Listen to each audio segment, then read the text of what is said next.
তোমাকে বিবাহের জন্য জোর করতেছে, তাই তুমি থানা আসছিলা? আচ্ছা, তুমি কি বিবাহ করতে রাজি না কেন? আমি বলছি না, যেহেতু আমার সামনে পরীক্ষা 21 তারিখ, তার জন্য বিবাহের জন্য রাজি না। কিন্তু আমার কথা কেউ শোনে না, তার জন্য আমি চলে গেছি। তোমাকে জোর করে বিবাহ দেওয়া হচ্ছে পরীক্ষার মধ্যে, এই জন্য তুমি কালকে থানা আসছিলা? হ্যাঁ, থানা থেকে কি বলছে? থানা থেকে তো তারা সাক্ষাৎ করে রেখে দিয়েছে, তারপর আমার বাড়ি নিয়ে গেছে। কি বললেন এসে যে তোমাকে পরীক্ষা দেওয়া হবে, বিয়ে দেবে না, তাই? তারপর রাত্রে আমার কোনো খাবার দেয় না খাইতে। তারপর সকালে আমি বাড়ি গিয়ে দেখি আমার মানে রুম যে রুম ছিল সেই জায়গায় সব ব্যাগে ছিঁড়ে হেলাইছে, আমার বাড়ি দিয়ে নামাই দিয়েছি বই থেকে। তুমি রাত্রে কইছিলা? রাত্রে আমি ঘরেই ছিলাম। সবকিছু ভেঙে চুরে ফেলছে, তুমি যদি বিবাহ না বসো তাহলে তোমাকে ঘরে থাকতে দেবে না।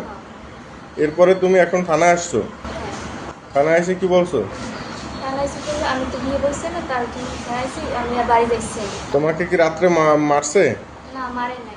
মারা নাই, কিন্তু তোমাকে মারার হুমকি ধমকি দিছে। হ্যাঁ, যদি এবারে যদি নামিয়ে যাও পরে উঠে দেবে না, তো লাস্ট দিন হলো।